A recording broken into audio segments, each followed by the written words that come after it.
Paul Labang, Rom G. Santos, Rainian Carantea, at Ariel Jolie Santos. Let's move on to the girls. Karen Cruz, Macy Lagar, Samantha Sabunta, at Alison David.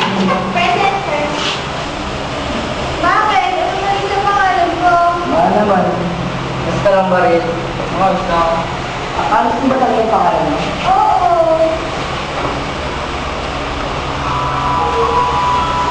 Kanina yan?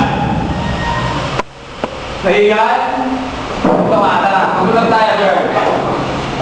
Next muna ka na. Bye, sir! Bye, mag-ingat kayo, ha! Wow, siya. Naalala mo ba? Thank you. Ayos lang tayo, girl. Umana talaga tayo. Sige, dapat kaya tayo.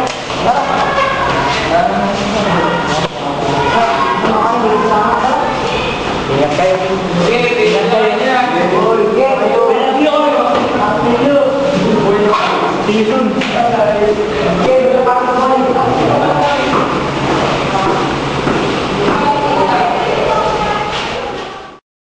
Class, kayong even group sa ating chemistry. Ngayon, siguro naman nung second year kayo, marami na kayo napag-aralan sa biology.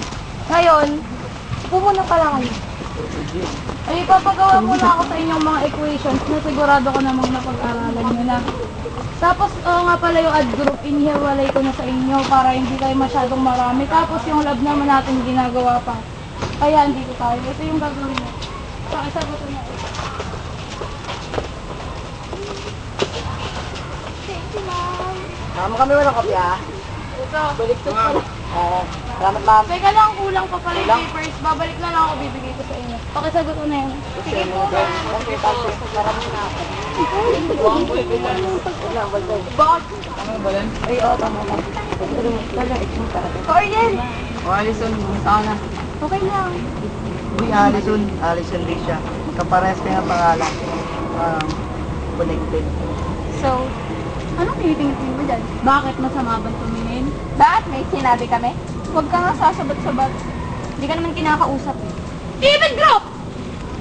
Ano ba yung iniwan ko kayong ayos-ayos niya tapos ngayon, nasa kantin pa lang ako, naririnig ko na yung sigawan niyo. Ano ba yan? Sigawan po ng mga baboy. Oh! Ano bang kabastusan yan? Kayo? Kayong apat? Anong section kayo? Discipline po. Discipline? Bakit parang wala yung disiplina sa inyo? Gusto niyo isubok ko kayo sa advisor niyo? Nanggugulo kayo dito, nakita niyo nagkaklase sila. Ano? Sige na, umalis na kayo. May tinatanong lang naman po eh. Tinatanong, ay naririnig ko nga yung sigawan. Ano ba yan? Sigawan po uli ng mga baboy. Ah! Sige na. Umalis na nga kayo. Nakakaabala kayo sa... Halika na nga muna na tayo, ano ba? O kayo, tapos na ba yung pinapagawa ko? Ma'am, siyasol pa lang po. Sige, tapusin nyo na yan. Ma'am. Ma'am, yung copies. Uy, basta na pala. Sige na yun. Dalawa ng papel na lang pasa nyo. Sige po, ma'am. Yung ballpen ko, nasaan? Ballpen ko.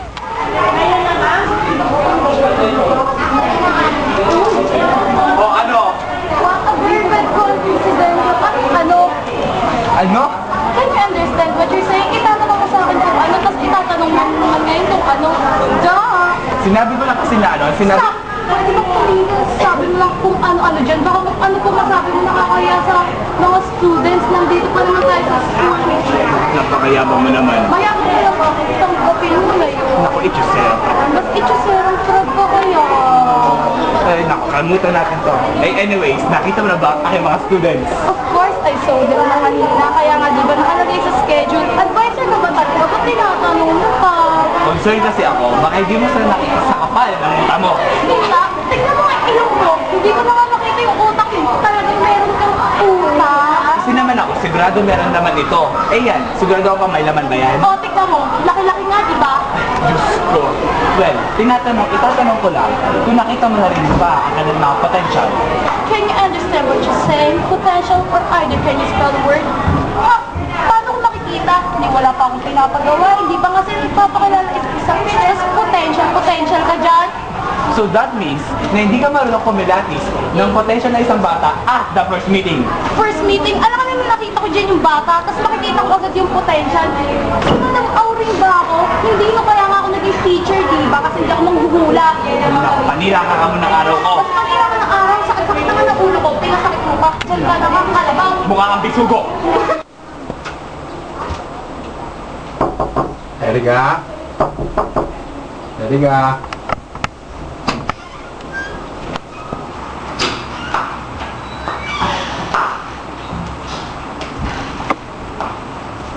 O, ba't na pumunta ka? Wala naman ba? Para naman kasi wala dali yung para pumunta ka dito. Ayaw mo na ba makita? Hindi naman sa ganun. Kumain din na ba pagkakanda kita? Hindi na, is na ako. Kahit na nakita eh. Ay, sus, nang bola ba? Pinayari pa sa kaya ako nagkakaganon, ano? Ha? Kasi, nalaman ng asawa ko, si Lorely. Ah, ganun ba? Sige, may ayos mo. Ikaw ang ganyan. Kung ano ang sasabi yan, si Lola rin totoong mag-asawa, hindi ako. Wala akong pakialam sa kanila. Pero gusto mong mangyari ngayon, mag-iwalay tayo. Pero, Uy, Sam! Oh, Margie, ano nangyari sa'yo? Bakit ka malungkot? Wala, tumakiisip kami. Dahil na naman ba sa wala ko kita mo ex? Hindi, wala lang to. Problema lang mo sa bahay. Sabi naman namin sa'yo, huwag mo lang intindihin yan eh. Pwede ba naman yun? Nga pala, naiba tayo ng usapan. Naalala niyo ba yung si Ariel ba yun? Oo, yung classmate natin. Oo, yun nga. Bakit ganun na lang kaya yung reaction nila sa pangalan mo? Ewan ko ba? Ano ba masama sa pangalan ko, Alison? Hindi ba ex na ata ang Alison? Oo, ex niya yun. Di ba nga akala niya kayo na nung araw na yun? Ano nga kaya kung maging kayo? Nalapas perfect ata yung sa'yo. Uy, hindi oh! Alam mo, sa tingin ko kailangan si Ariel. Si Ariel? Oo nga, Macy, anong gagawin kay Ariel? Pwede natin siyang maging kaibigan. Pwede din siyang gamitin ni Alison para makamove on dun sa ex niya. Ha? Parang ang pangit naman ano yun, magagamit ako. Tama din naman si Macy, para makamove on ka rin sa ex mo. Oo, sang-ayon ako, mas maganda din yun para pabawasan na yung pag-aaral ng nila sa ex mo. Malay mo, ma-inlove din kayo sa isa't isa. Nakakatakot naman yun. Pero sige, subukan natin. Kapag hindi nag-work, bahala ka. Isa pa, mukha naman siyang mabait at seryoso. Hello, Ma. Oh, bakit? Pero, sige po, uwi na ako. Oh, sige po, bye-bye. Ano, pinapauwi ka na? Oo, uwi. Si Mama kasi. Sige, naiintindihan namin kung uwi ka na. Sana maalis niyo na yan. Salamat. Sige, una na ako. Bukas na lang. Sige, ingat ka. Kaya din, salamat. Alis na ako. Bye-bye.